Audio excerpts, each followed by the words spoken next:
오늘 함께 보실 하나님의 말씀은 사사기 14장입니다. 말씀 봉독은 15절에서 18절까지 하겠습니다.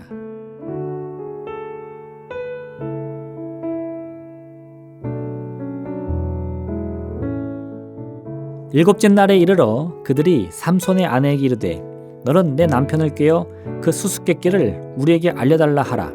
그렇지 아니하면 너와 내 아버지의 집을 불사르리라. 너희가 우리의 소유를 빼앗고자 하여 우리를 청한 것이 아니냐.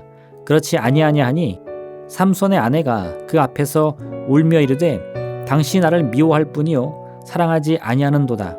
우리 민족에게 수수께끼를 말하고 그 뜻을 내게 일러주지 아니하도다 하는지라.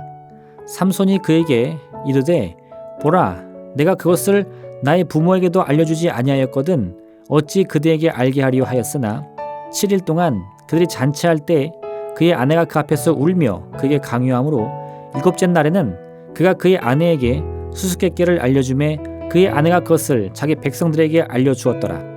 일곱째 날 해 지기 전에 성읍 사람들이 삼손에게 이르되 무엇이 꿀보다 달겠으며 무엇이 사자보다 강하겠느냐 한지라.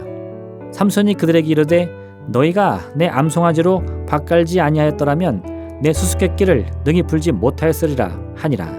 아멘.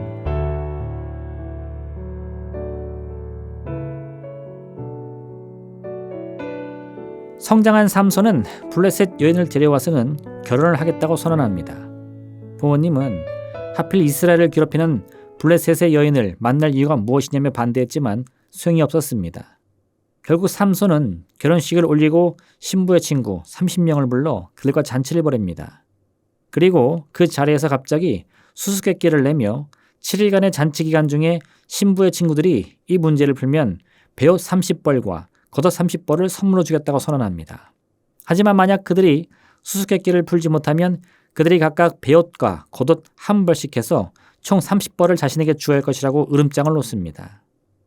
이런 삼손의 태도는 누구보다 강한 힘을 바탕으로 나온 참으로 이기적인 태도임에 틀림이 없습니다. 친구들은 삼손의 아내를 불러내어 삼손으로부터 답을 알아오지 못하면 그녀와 아버지의 집을 불살라 버리겠다고 협박합니다. 삼손의 아내는 매일 밤 울며 삼손에게 수수께끼의 답을 알려달라고 간청합니다.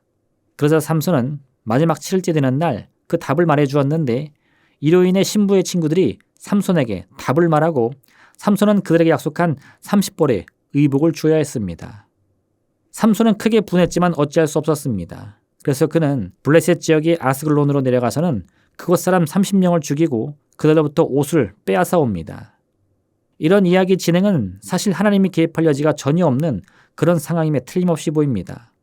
지금 삼손은 자신이 원하는 바대로 부모의 반대도 무릅쓰고 블레셋 여인과 결혼을 하고 있습니다.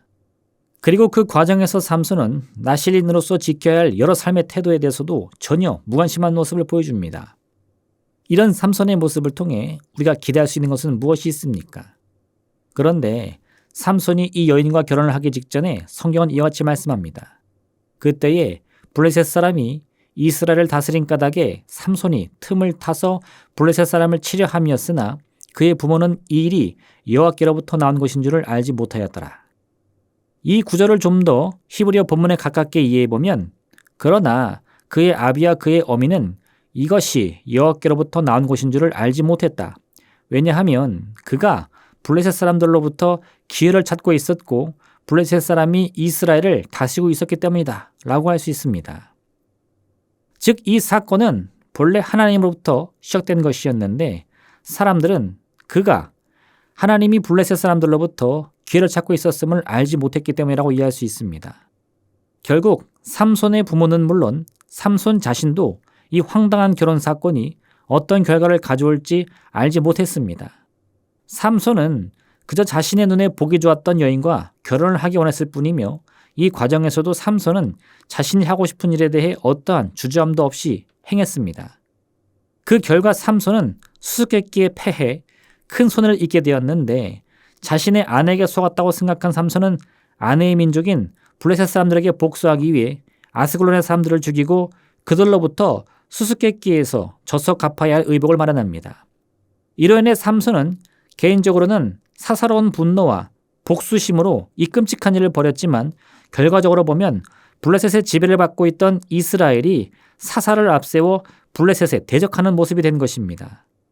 삼손은 하나님께 부름을 받은 나실인이며 이스라엘을 다스려야 하는 사사였지만 그와 같은 자신의 책임에는 관심이 없습니다. 자신에게 주어진 큰 힘을 무기 삼아 가는 곳마다 사건을 일으키고 사람들을 괴롭힐 뿐이었습니다. 그런데 이런 삼손의 허랑방탕한 태도가 삼손도 모르는 사이에 이스라엘을 괴롭히는 블레셋에 대항하는 모습으로 나타나게 된 것입니다. 어떻게 이럴 수 있을까요? 보이지 않는 하나님의 손길이 그의 삶을 인도하고 있었기 때문입니다. 만약 삼손이 처음부터 자신의 사사직을 겸허히 받아들이고 하나님께 순종했다면 그는 다른 앞선 사사들과 같이 하나님의 능력을 힘입어 블레셋과 싸워 큰 승리를 거두었을 것입니다. 하지만 삼손은 이런 삶에 대해 조금도 관심을 보이지 않았고 하나님은 삼손의 일상적인 삶을 통해 조금씩 그를 하나님의 섭리의 자리로 인도하고 있었습니다. 물론 그 모습은 우리가 생각하는 것만큼 멋진 모습은 결코 아니었습니다. 왜냐하면 애초에 삼손이 하나님의 뜻을 이룰 생각이 전혀 없었기 때문입니다. 그래서 삼손이 블레셋을 대적하는 모습은 겉으로 보기에는 그저 사사로운 감정 때문에 싸움이나 일으키는 어리석은 모습으로 비춰질 뿐이었습니다. 하나님이 이를 계획하시고 행하시면 우리 개인의 능력으로는 그런 하나님의 섭리를 바꿀 수 없습니다.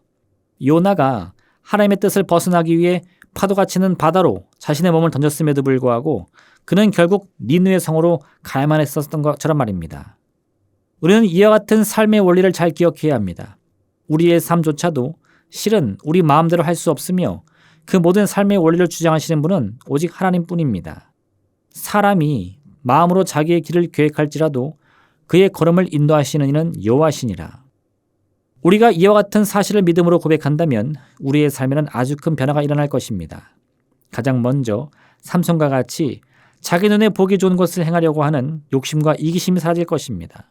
왜냐하면 우리 인생의 가장 큰 유익은 내가 보기에 좋은 일을 행하는 것이 아니라 인생의 진짜 주인의 뜻을 따르는 것임을 깨닫게 되기 때문입니다. 오늘 삼손의 이야기를 다시 한번 묵상해 보시기 바랍니다. 삼손은 결혼식을 치르면서도 그 관심이 아내나 자신의 가족이 아니라 오로지 자신의 말초적인 즐거움에만 있습니다. 아내의 친구들에게 수수께끼를 내고 여기에 엄청난 양의 대가를 내기로 걸었습니다. 이 대결에서 패하고서는 아내에게 아주 크게 화를 내고 또 그녀가 속한 민족에게는 끔찍한 보복을 가합니다. 이런 삼손의 태도는 그가 정말 이 여인과 결혼하여 평생 함께하기를 소망하고 있는 것이 맞는지 강한 의문이 들게 할 뿐입니다. 결국 자신이 바라는 즐거움을 찾는 인생은 파랑새라는 동화가 들려주는 이야기가 똑같습니다. 참된 행복을 찾아 밤새 유정들과 여행을 하지만 결국 어디에서도 행복은 발견하지 못합니다. 왜냐하면 참된 행복은 아주 오래전부터 이미 우리와 함께하기 때문입니다. 이 사실을 발견하기 위해서는 반드시 내 중심적인 삶의 태도를 벗어나야만 합니다. 내가 세상의 중심에 있으면 온 세상을 다 볼 수는 있겠지만 정작 자신이 서 있는 인생의 중심은 영원히 보지 못합니다. 그 중심에서 벗어난 사람만이 내 삶의 중심에 무엇이 있는지를 바라볼 수 있습니다. 그리고 거기서 참된 기쁨과 행복을 발견하게 되는 것입니다. 그러므로 참된 인생의 행복을 발견하기 위해서 가장 먼저 내 삶의 중심에서 스스로 내려와 그 진정한 기쁨을 발견하는 되시기를 주님의 이름으로 부탁드립니다. 기도하겠습니다. 사랑의 하나님 아버지, 참으로 주께서 세우신 우리 삶의 중심이 누구의 것입니까? 아버지, 믿음을 가진 자라면 그 중심이 주님께로부터 비롯된 믿음의 반세인 것을 반드시 알게 될 줄로 믿습니다.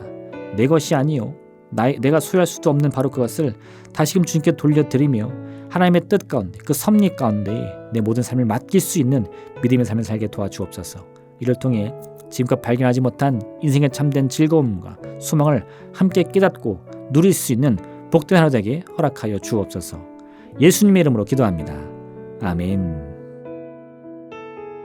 하늘에 계신 우리 아버지, 아버지의 이름을 거룩하게 하시며 아버지의 나라가 오게 하시며 아버지의 뜻이 하늘에서와 같이 땅에서도 이루어지게 하소서. 오늘 우리에게 일용할 양식을 주시고 우리가 우리에게 잘못한 사람을 용서하여 준 것 같이 우리 죄를 용서하여 주시고 우리를 시험에 빠지지 않게 하시고 악에서 구하소서. 나라와 권능과 영광이 영원히 아버지의 것입니다. 아멘.